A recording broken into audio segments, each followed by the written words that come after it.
पहले मैं आपके प्रति आभार का भाव प्रकट करना चाहता हूं कि इस महत्वपूर्ण चर्चा में आपने मुझे हिस्सा लेने का मौका दिया है। महोदय, ये चर्चा जो है, ये चर्चा एक और तो हमारे संविधान के कारण हमारा देश इतना कितना आगे बढ़ा इसका जनता को एहसास कराएगी। दूसरी ओर हमारे संविधान की मूल भावनाओं के कारण ही 75 साल में लोकतंत्र के मूल पाताल तक गहरे गए हैं, इसका भी एहसास होता है।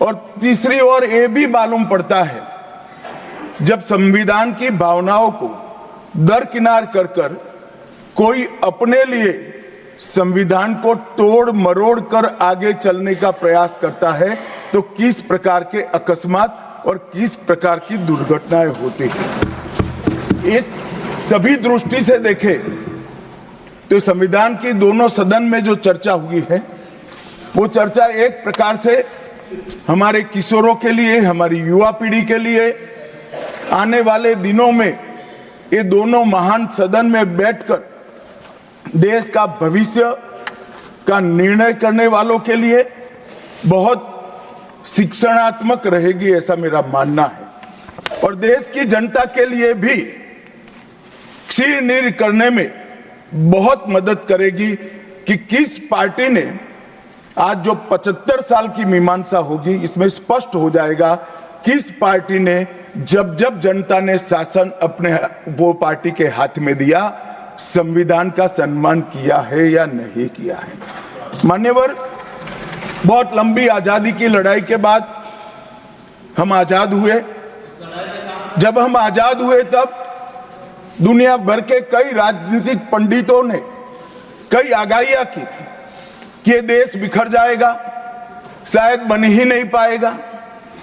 कुछ लोगों ने ऐसी आगाही की थी कि यहां डेमोक्रेटिक वैल्यू प्रस्तापित हो ही नहीं पड़ सकते, एकता हो ही नहीं सकती और ये देश आर्थिक रूप से कभी भी आत्मनिर्भर नहीं हो पाएगा। और आज जब 75 साल के समय के बाद संविधान को स्वीकार करने के बाद पीछे मुड़कर देखते हैं तो सरदार पटेल का मैं धन्यवाद करना चाहता हूं कि सरदार साहब के अथक परिश्रम के कारण आज देश एक होकर मजबूती से दुनिया के सामने खड़ा।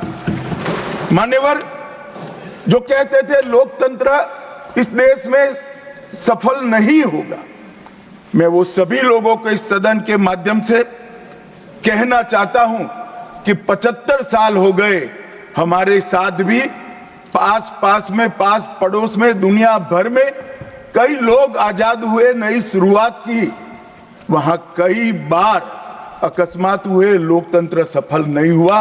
हमारा लोकतंत्र आज पाताल तक गहरा पहुंचा है। अनेक परिवर्तन रक्त की एक बूंद बहाए बगैर हमने करे हैं और विचारधाराओं के आधार पर भी परिवर्तन करे हैं। अनेक तानाशाहों के गुमान, अभिमान और अहंकार को चूर चूर करने का काम इस देश की जनता ने किया है, मगर लोकतांत्रिक तरीके से किया है। और मान्यवर, जो कहते थे कि हम आर्थिक रूप से आत्मनिर्भर नहीं हो पाएंगे, उनको भी हमारी जनता ने, हमारे संविधान की खूबसूरती ने जवाब दिया है।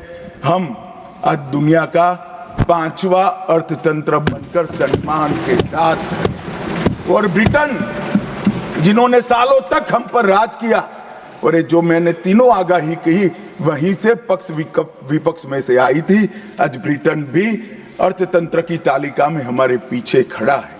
मान्यवर, ये हम सब के लिए गौरव लेने का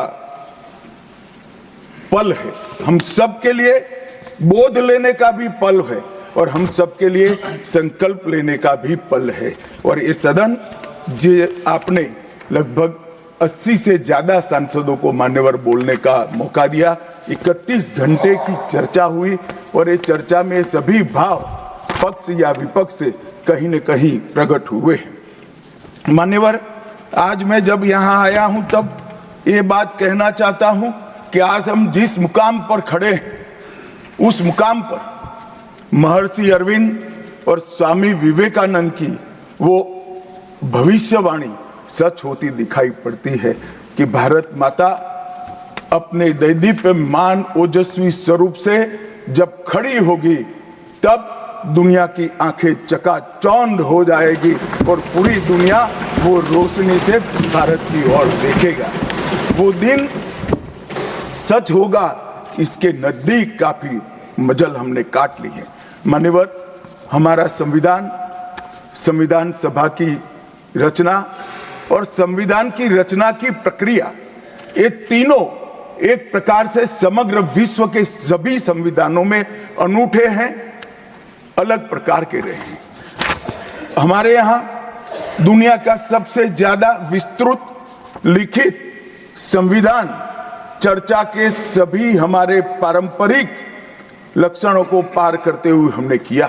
इस संविधान सभा में 299 सदस्य रहे, 22 धर्म जाति समुदाय के सदस्य रहे, हर प्रिंसली स्टेट का प्रतिनिधित्व रहा, हर राज्य का प्रतिनिधित्व रहा। एक प्रकार से समावेशी प्रतिनिधित्व के साथ भारत का भविष्य तय करना, मतलब संविधान को रचने की हमारी प्रक्रिया आगे बढ़ी। 2 वर्ष 11 माह और 18 दिन तक अहर्निश चर्चा चलती रही, विस्तृत चर्चा चलती रही। देश के भविष्य, देश चलाने के नियम और देश की परंपरा को समाहित करते हुए देश को आगे ले जाने का संकल्प इतनी विस्तृत चर्चा के बाद बना।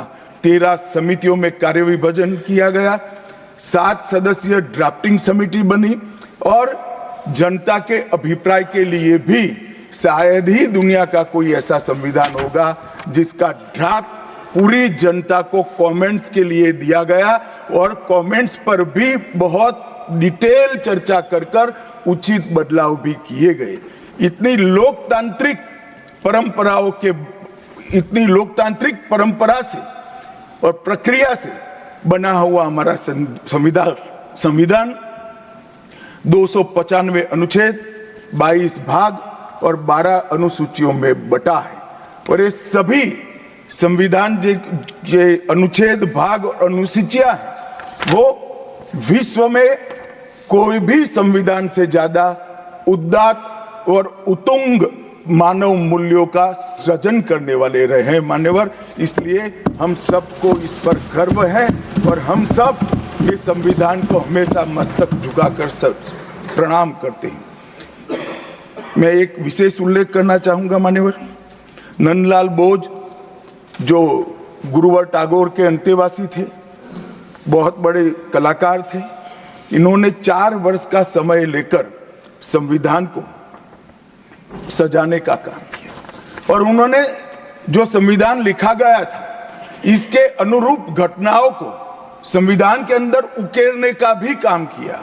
इतिहास, धर्म, संस्कृति और परंपरा, सबसे मानव जीवन के उच्च मूल्य देने वाली सभी संदेशों को, घटनाओं को उन्होंने चित्र रूप में यहाँ पर उकेरा। यहाँ पर भगवान राम का चित्र भी मिलेगा, बुद्ध और महावीर का भी मिलेगा, दशम पिता गोविंद सिंह जी का भी चित्र मिलेगा। गुरुकुल, हमारी शिक्षा नीति कैसी होनी चाहिए, इसका संदेश भी मिलता है। राम, सीता, लक्ष्मण वो एक प्रकार से हमारे अधिकारों का चित्रण करते वक्त दिखाए गए। भगवत गीता के संदेश का चित्र भी दिया। शिवाजी और लक्ष्मीबाई को भी यहाँ पर स्थान देकर देशभक्ति के उत्तुंग पाठ हमें पढ़ाए। नालंदा यूनिवर्सिटी हमारी प्राचीन शिक्षा पद्धति का हमें स्मरण कराती है और नटराज जीवन में बैलेंस कैसे होना चाहिए, वो बैलेंस के सिद्धांत को भी प्रतिरूपित करता है। मैंने आज थोड़ा यहाँ आने से पहले क्या क्या चर्चा हुई राज्यसभा में, उसमें हमारे एक सम्मानीय सदस्य ने कहा कि चर्चा का स्तर कितना नीचा हो गया है कि यहाँ चित्रों की चर्चा हो रही। मान्यवर, अगर संदेश लेना नहीं आता तो संविधान का भी कोई उपयोग नहीं। ये